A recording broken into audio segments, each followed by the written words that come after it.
Il est immoral qu'un monsieur de 93 ans, j'ai dit vraiment immoral, puisse ambasser tout un peuple pour servir ses propres agendas individualistes. C'est peut-être... Il est immoral, je vous prie de me laisser m'exprimer. Il est immoral qu'un monsieur de 93 ans, qui a tout reçu de nos efforts, de nos sacrifices, qui puisse se cramponner et passer toute sa vie à cogner des têtes. Il est immoral qu'un monsieur de ce Takabi, qui a vu l'exemplarité ailleurs, maintenir le peuple dans cette situation-là. Et je suis scandalisé quand monsieur, mon grand frère, honorable Mott, dit que personne ne peut être ambassadeur pour ses opinions. Si les Camerounais peuvent me regarder dans les yeux, et je leur dis ceci. Il y a cela quelques jours, je prends un exemple simple. Les gens sont allés au conseil, dans leur mascarade au conseil constitutionnel, une vraie mascarade. C'est moi qui le dis. C'est moi qui le dis. Oui. Et ils sont allés pour assister des enfants de rien du tout. Et parfois au faciès, on a arrêté les gens. Et ils sont traduits aujourd'hui au tribunal militaire. Vous imaginez un pays comme celui-là, un monsieur qui sacrifie la jeunesse, qui sacrifie tout pour préserver son pouvoir, pour des obsèques officielles. Parce que tout ce qui se fait là, on a beau... Ça m'arrive souvent de critiquer le président, le président, c'est aussi le président, c'est le vrai président, le secrétaire général de la présidence, Ngongo. Non, vous n'avez pas de preuves. On sait qu'il est secrétaire général à la présidence et que le vrai président du Cameroun s'appelle Monsieur Paul On les appelle Biya. souvent demi-dieux. En fait, c'est une façon de parler pour dire que bon, il est aussi président parce que c'est lui qui a reçu les hautes instructions depuis beaucoup d'années. Il a la confiance du président.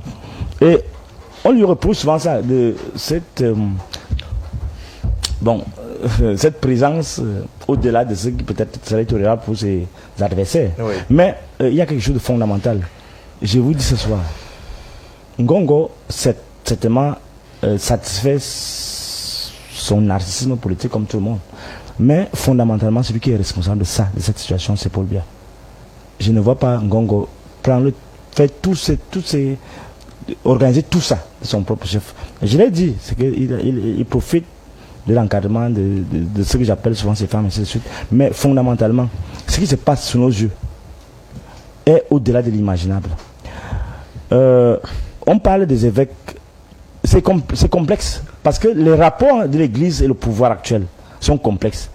Parce qu'il y a cela quelques années, jusqu'il y a quelques années, ces gens, ils exigeaient, les prélats exigeaient qu'on fasse la lumière sur les assassinats, tous les assassinats, vous avez vu. D'ailleurs, on se souvient qu'il y a quelques années, Monseigneur Benoît Bala, l'évêque également et vous savez, Mafia, a été également assassiné. Vous savez comment il a été assassiné? De manière la plus...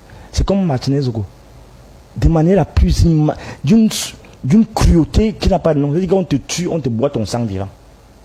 Donc quand je dis des choses comme ça, et vous me dites qu'on doit encore vivre ça encore 7 ans. Et justement, c'est parce que les gens ont peur d'aller en prison. Vous voyez comment on a tué Martinez Ogo.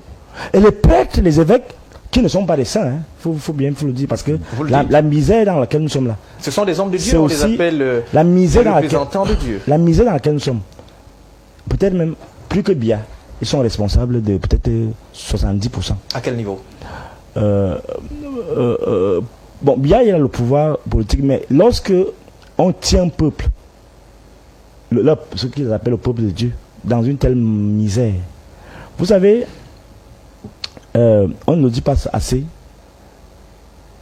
l'Église, c'est les plus grands parasites.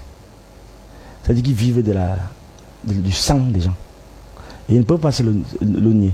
Lorsqu'ils accaparent tout, vous savez les richesses qu'a l'Église, vous allez aller déjà faire un tour à côté du presbytère ou bien la paroisse, ça sent bon. Dans un tourneau de misère. Donc la première révolution qu'on doit faire, la première réforme qu'on doit opérer, c'est la réforme de l'Église, qui doit répartir les richesses qu'ils ont volées. Donc ça, c'est une chose à part. Mais alors, ayant dit cela, donc chacun a sa responsabilité là. Donc ils doivent d'abord faire leur introspection, au lieu de s'attaquer Biya, machin. Mais ils ont raison aussi parce que Biya a la responsabilité de tout ce qui s'est passé dans ce monde, dans ce pays. Et lorsque vous voyez les évêques réagir comme cela, on va parler des chefs traditionnels aussi, c'est quand en réalité ils sont dans une situation, et ils sont un peu dans une sorte d'impasse. Impasse pourquoi? Parce que le bras séculier de ce régime, c'est aussi l'Église. C'est eux qui ont assis la peur dans la population. C'est eux qui ont assis la misère, je l'ai dit tout à l'heure. Donc en fait, ils ont aidé le pouvoir à se maintenir. Et je vous dis, la plupart de ces gens, de ces évêques, moi je vais en connaître un qui était chez moi, père son âme, Monseigneur Joseph, Monseigneur Ounemimboye. Non, c'est mon... On doit citer, c'est quand même un évêque respectable, le camarade de classe de Bia, qui a contribué à tout cela. Donc, ce qu'on doit dire, c'est quoi? C'est que ils se sont retrouvés dans des compromissions compliquées avec le régime. Ces évêques-là, ces prêtres et tout cela, ils sont dans les histoires de sodomie, dans les histoires compliquées. Donc eux-mêmes sont comptables. L'immoralité qui s'implante dans ce régime, c'est l'immoralité qui est inoculée par l'Église, par les hommes de Dieu, ce que vous appelez les hommes de Dieu. Parce que c'est eux qui ont fabriqué les gens comme bien. Et c'est à travers eux, c'est la plaque tournante de toutes les bêtises qui se font. Je mesure mes mots.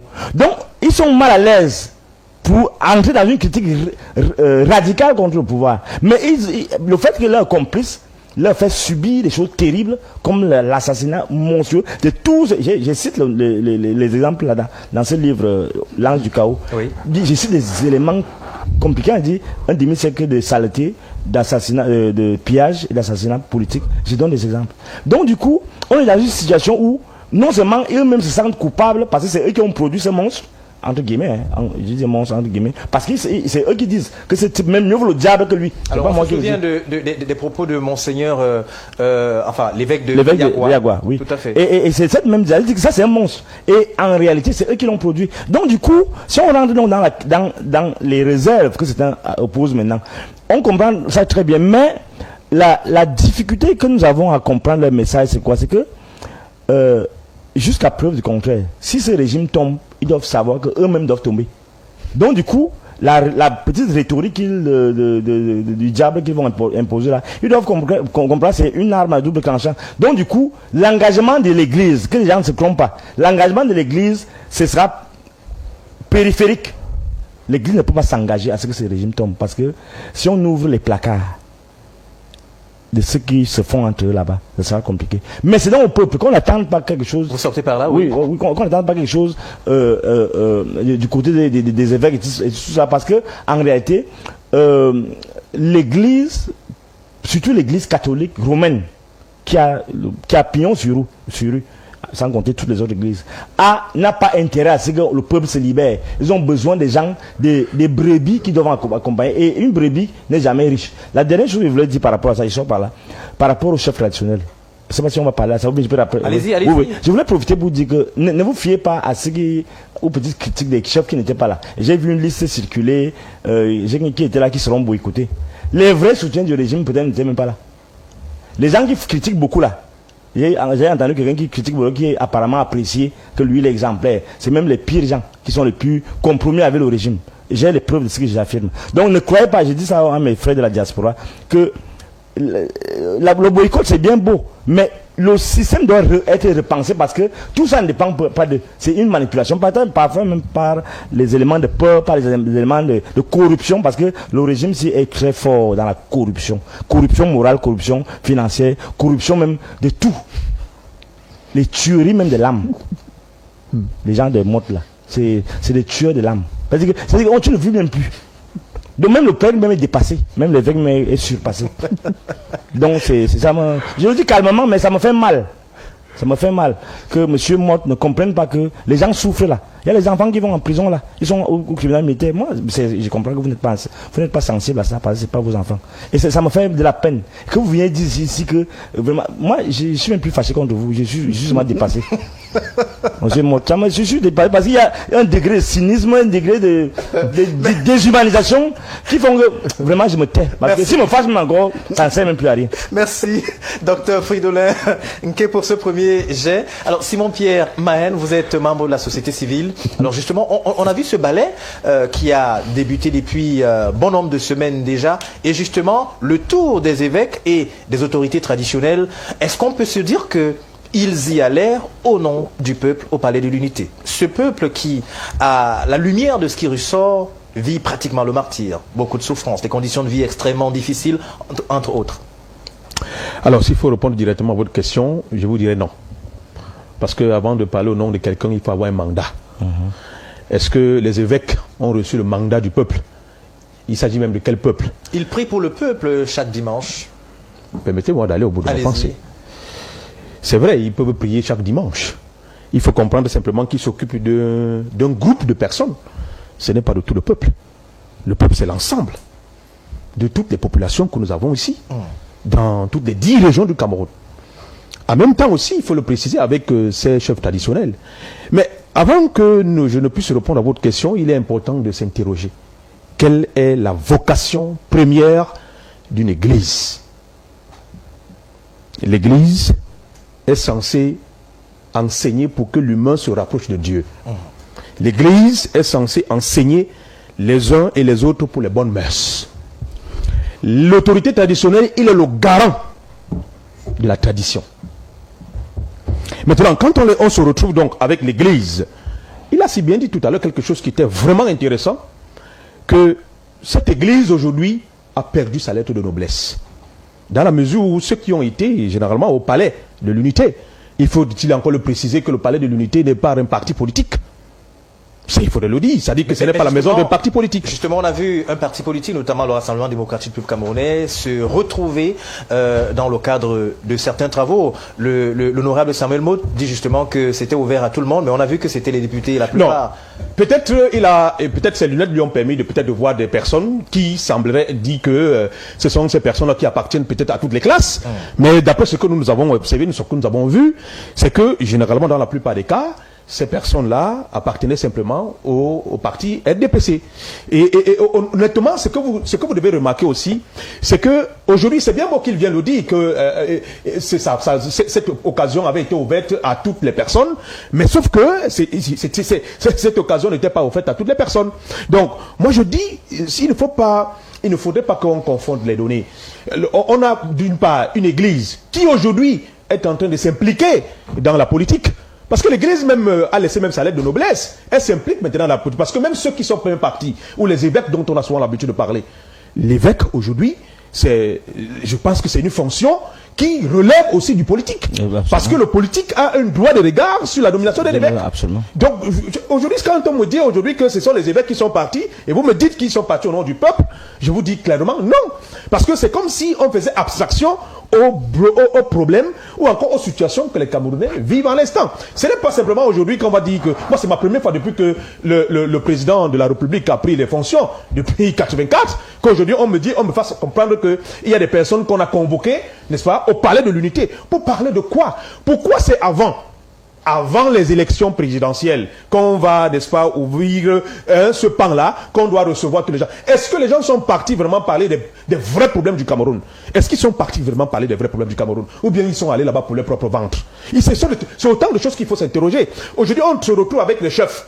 Les chefs, généralement, qui sont au courant, qui vivent les situations que la plupart des Camerounais ou alors de leurs collectivités vivent au quotidien. Et quand on se retrouve avec ces chefs-là, d'être reçus à la présidente de la République, comme pour dire que, effectivement, peut-être c'est une pré-campagne, parce que moi j'ai analysé ça comme étant une pré-campagne, c'est-à-dire que même les évêques, il y a plusieurs façons. Peut-être que les évêques pourraient peut-être manifester ni leur soutien ou encore, comment je vais dire ça, leur désarroi par rapport à ce qu'ils ont. C'est pas en allant se présenter, parce que même ceux qui ont l'habitude d'enseigner ne sont pas forcément d'accord avec les démarches. Parce que sinon, on demandait aux religieux de ces églises catholiques, puisque c'est deux qu'on sont en train de parler, s'ils avaient demandé l'assentiment de leurs originaires, je ne suis pas sûr qu'ils devaient leur donner leur accord. Alors, Simon Pierre, ils s'y sont rendus, les évêques, évidemment les autorités traditionnelles. Est-ce que leur présence est à même d'influencer l'électorat? Bien évidemment. Vous savez qu'aujourd'hui, ne nous leurrons pas dessus. Les chefs religieux ont eu le pouvoir sur la conscience des citoyens ou encore de les adeptes. C'est plus facile aujourd'hui, par exemple, d'écouter un évêque. Ça, vous ne le savez pas. Ou encore un pasteur dans une église. Voilà pourquoi aujourd'hui, si vous voulez avoir quelque chose dans une église, ou bien vous voulez avoir un certain nombre de choses, vous serez forcément vous serez obligé de passer par des dirigeants. Et moi, mon problème, ce sur quoi je m'interroge, c'est savoir qu'est-ce qu'ils sont allés faire. Parce qu'on nous a de parler des rencontres. Le Dieudonné Motte a parlé tout à l'heure qu'effectivement, c'est tout le monde qui était convoqué. Il s'agissait de quoi? Il parlait de quoi là-bas? Est-ce que ça allait dans le sens des préoccupations des populations? Est-ce que ça allait dans notre sens? Est-ce que c'était dans le sens de mobiliser autant davantage? Parce qu'on se prépare à une élection présidentielle, qu'il faut automatiquement mobiliser les foules pour continuer à supporter encore le régime en place. Voilà autant de questions qu'il faut se poser. Imaginons un scénario, Simon-Pierre Mahen, c'est-à-dire que la concertation, ou du moins l'invitation, avait été rendue publique des jours avant, et que les chefs traditionnels avaient eu le temps de rencontrer chacun en ce qui le concerne, ces populations, pour leur poser les doléances, enfin, leur donner la parole sur ce qui les dérange, et également les évêques et autres prêtres dans les églises. Mais ça n'a pas été le cas. Au moment où on n'assiste pas à ça, ce qui devrait en principe être le cas, est-ce qu'on peut se dire qu'il y a quelque chose qu'on attend? Est-ce qu'il y a une volonté d'influencer et même d'inféoder toute tentative, notamment de rester un tout petit peu carré, à présenter ce qui ne va pas bien? Vous savez qu'on a souvent l'habitude de le faire. Généralement, quand on se retrouve devant les patrons, on les présente déjà que tout va bien. L'honorable vous a dit tout à l'heure que quand le docteur Fridolin a dit qu'effectivement les gens sont en train de souffrir, mais il a dit tout à l'heure qu'il ne voit pas ça. Il ne voit pas ça.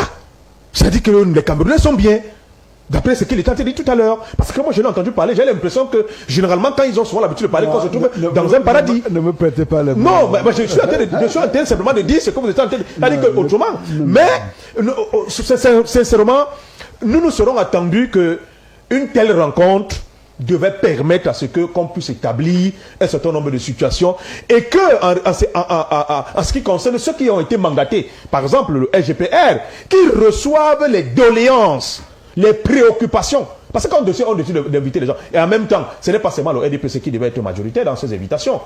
Je ne vois pas dans quel cas il dit qu'il y a d'autres personnes qui ont été invitées. Je ne sais pas s'il y a eu des partis politiques qui ont été invités dans un contexte et qui ne sont pas été invités. Les chefs traditionnels, ils sont allés là-bas pour leur propre ventre. Moi, excusez-moi de le dire clairement. Parce qu'aujourd'hui, je vous dis clairement que la plupart des chefs aujourd'hui ne sont même pas ce qu'on aurait pensé par le passé. Avant, quand on parlait du chef traditionnel, mais je vous assure que c'était autre chose. On parlait des garants de la tradition. Mais aujourd'hui, ils sont allés au-delà, que même au-delà de leur propre vente, de leurs propres intérêts, ils sont capables de briguer certaines barrières. Et c'est ce que nous avons vu. Et justement, lorsqu'on se rend compte, vous allez sortir par là, que depuis quelques années, une dizaine d'années par le passé, ou moins d'une dizaine d'années, les chefs traditionnels qui sont aujourd'hui considérés comme les auxiliaires de l'administration perçoivent un salaire.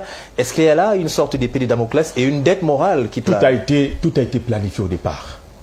Tout avait été prévu. Vous pensez que celui qui vous donne à manger, vous pouvez le cracher tout le temps? Non. Celui qui vous donne à manger, vous êtes obligé. Et vous avez dit tout à l'heure, et c'est ce qui est fait. Ils sont les auxiliaires de l'administration. Ils sont nommés par qui? Par le ministre de l'administration territoriale.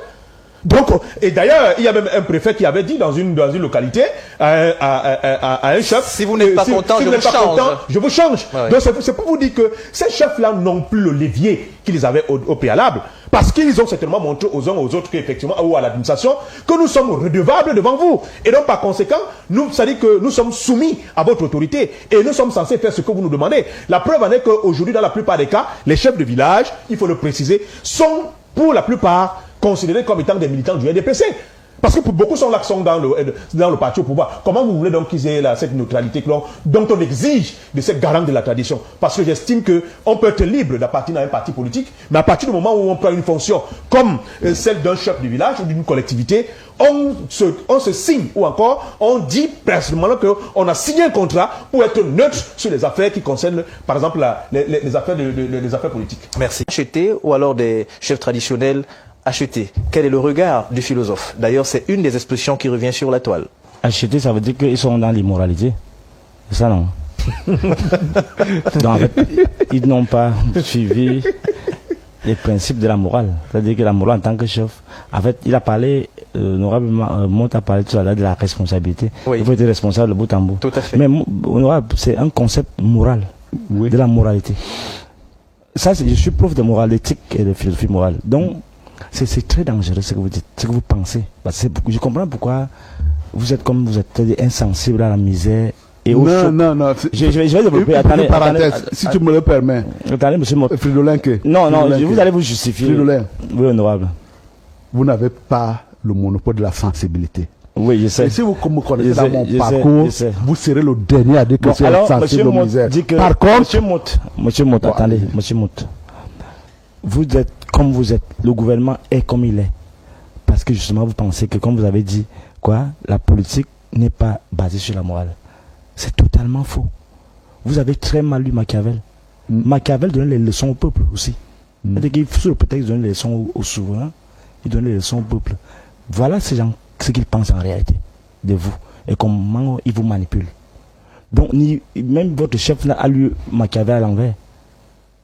C'est ça alors, le problème. Vos conseils ne comprennent pas la démarche politique originelle. C'est le bon sens. C'est l'intérêt général. C'est le bien commun. C'est les concepts moraux. Donc, ce que vous mettez ça à part, on comprend pourquoi vous pouvez tuer quelqu'un comme vous avez démembré quelqu'un comme le la règle de droit. Et on comprend pourquoi vous pouvez donc complètement désarticuler quelqu'un vivant comme Martinez. Non, justement parce qu'il ne pense pas que la base de l'action publique, monsieur, attendez. Plus que la règle morale, la règle de droit vous interdit de démembrer quelqu'un. Non, oui. Voilà. Vous connaissez la règle de droit, c'est pas basé sur la morale? Pas nécessairement. Non, monsieur. Pas nécessairement. Il faut repérer vos humanités, monsieur. Sans vraiment vous insulter. Je vous dis fondamentalement, c'est ça qui nous perd. Parce que vous avez perdu le sens même de l'école. Excusez-moi, honorable. Parce que quand vous dites ça, vous pensez ça. Mais c'est grave. C'est pourquoi j'avais dit à Tangier un jour, il faut vous repartir au cours de la gouvernance. Parce qu'il ne comprend plus rien.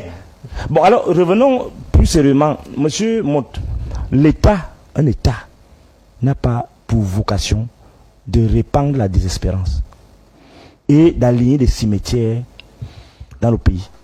Et c'est ça, le fait d'oublier cet élément fondamental, c'est ça qui nous perd. On va revenir au chef traditionnel. Justement, tout est fait pour que l'expression des aspirations du peuple ne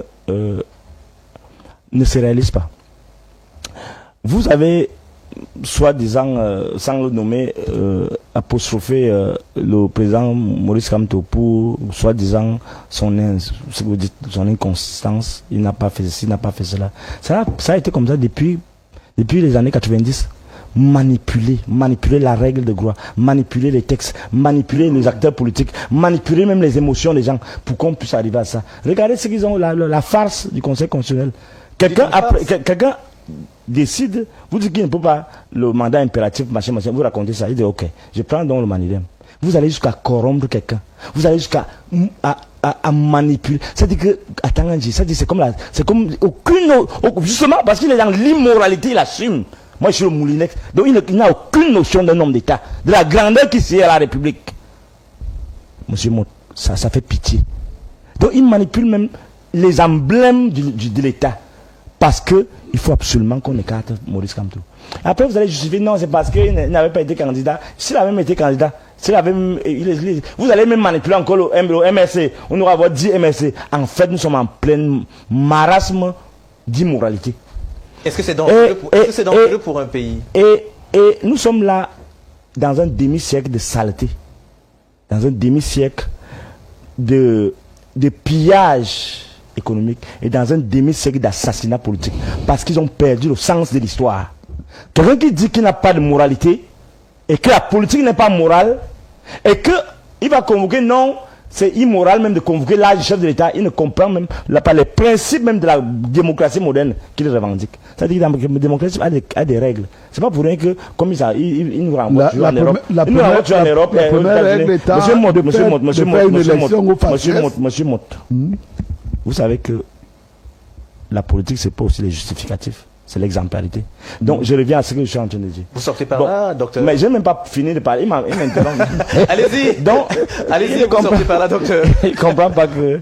Non, il dit que ça ne sert même plus à rien de se fâcher contre ces gens-ci. Ils ne comprennent pas. Ils doivent seulement quitter. Et un jour, ils vont quitter. Donc, revenons à ce qu'ils ont... Ils ont gâté le pays. Quand vous parlez, vous posez même la question là. Pour moi, c'est la palissade. Ça veut dire que c'est une vérité d'évangile.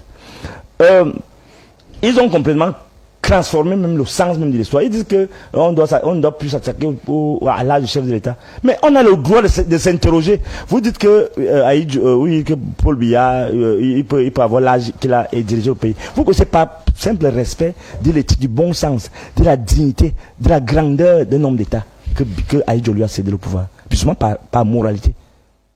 tout ce que vous voulez. Mais parce que justement autour de lui, on a perdu, on est des jouisseurs. Quelqu'un qui jouit beaucoup ne pense plus à la morale. C'est ça votre cas.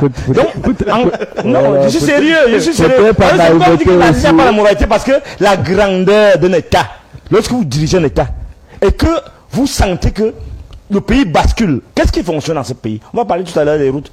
Qu'est-ce qui fonctionne?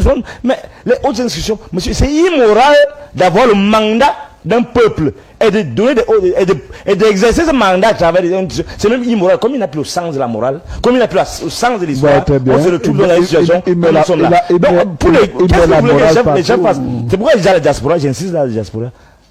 Le combat que nous avons à faire, c'est pas contre nos chefs. C'est une dispersion d'énergie inutile. Parce que quelle que soit la situation, ces gars n'ont aucun contrôle sur leur comportement, sur leur affaire.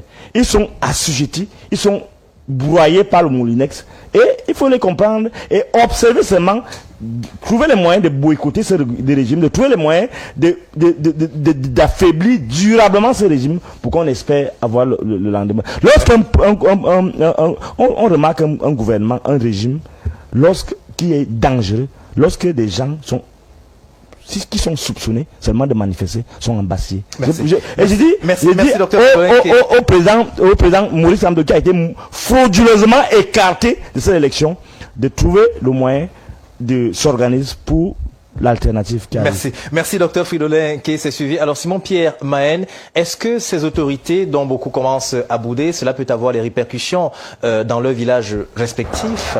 Le fait de s'être rendu à la présidence de la République, est-ce que ce serait moral, pour reprendre le terme du philosophe, de s'attaquer par exemple à ces autorités traditionnelles? Bon, en même temps, il faut pas les en vouloir. Moi, je vous ai dit que tout a déjà été construit au départ. Il ne faut pas les en vouloir. Pour un villageois qui va en vouloir son chef parce qu'il est allé au niveau de... C'est pas sciant. Le vrai problème, il est de fond. Donc, si effectivement, il y a eu des choses qui leur ont été proposées là-bas, qui ne vont pas... Vous savez, je vous ai dit que dans la plupart des cas, il y a certains chefs traditionnels qui roulent pour le compte du régime. Donc, il faudrait pas le dire. Ils ont le droit d'avoir des opinions. Ils ont le droit d'avoir les opinions, mais, honorable. Mais je vous dis que quand vous décidez... Non, on ne dit pas que c'est un péché. Je vous ai dit tout à l'heure aussi que chaque personne est libre. Il y a la liberté de penser, la liberté de choisir d'appartenir à un parti. Mais maintenant, vous ne pouvez pas être... Est-ce que sur la base de la liberté des opinions, on peut voir un chef qui est censé diriger toutes les populations, peu importe son appartenance politique et sa chapelle politique, prendre le fait et cause pour une chapelle et justement dessoucher par exemple toutes les plaques et autres éléments, en interdisant d'ailleurs qu'il y ait des meetings d'autres partis politiques? Exactement, c'est de ça qu'on est en train de parler tout à l'heure, où je veux en arriver. Parce que si aujourd'hui il est tenté de dire que chaque personne aujourd'hui est libre, même les chefs sont libres, peut-être à un moment d'avoir une certaine position, il faudrait qu'ils le fassent à tous les niveaux. Ce n'est pas seulement au nom du RDPC qu'ils doivent le faire. Vous savez que très bien que quand il y a des manifestations de part et d'autre, ces chefs-là même généralement sont utilisés pour ces manifestations, pour l'organisation de ces manifestations. Mais quand c'est un parti d'opposition qui décide d'organiser une manifestation, c'est même ces chefs-là même qui sont souvent généralement utilisés pour boycotter ces manifestations-là. Et nous pensons que pour une société juste, équilibrée, qui prétend être démocratique, on s'attendrait forcément à ce que lorsqu'il y a une situation, que les gens se disent, ok d'accord, même si on a l'habitude de rouler pour le RDPC, mais quand il s'agit ici de PCN, qu'on fasse aussi la même chose. Ça donne aussi un certain équilibre dans le fonctionnement administratif. Mais si aujourd'hui, on voit par exemple ces chefs traditionnels qui sont arrivés au niveau de la présidence aller représenter. Moi, je vous ai dit tout à l'heure qu'ils ne sont pas allés représenter la collectivité. Ils sont allés là-bas à leur propre nom. Parce que je vous ai dit que s'il faut aller parler au nom de la collectivité, il faut avoir le mandat. Il a précisé tout à l'heure que peut-être que, enfin, vous pouvez former un syndicat et vous décidez par exemple de vous lever un 4 bon matin et vous allez aller parler au nom du syndicat. Mais je dis que sous ce prisme-là, je peux le lui concéder, mais de ce que nous sommes en train de parler par rapport à ces chefs traditionnels, moi je vous dis clairement que ces derniers-là sont allés là-bas et je vous ai dit, ce sont les actionnaires de l'administration. Ils détiennent leur pouvoir, leur autorité de l'administration. Et qu'à un moment donné, s'ils ne veulent pas faire comme s'ils ne veulent pas faire selon ce que l'administration leur demande de faire, ils seront simplement débarqués. Et c'est aussi simple que ça. Et on a vu les chefs traditionnels aujourd'hui qui n'ont pas voulu fonctionner selon l'assentiment du régime, qui ont été débarqués quelques jours après. Donc c'est dans ce contexte. On est dans une société où les gens sont tellement terrifiés. Les gens ont peur parce que c'est une réalité. C'est une réalité parce que ça veut dire le peuple dit le contraire. C'est tout à fait normal.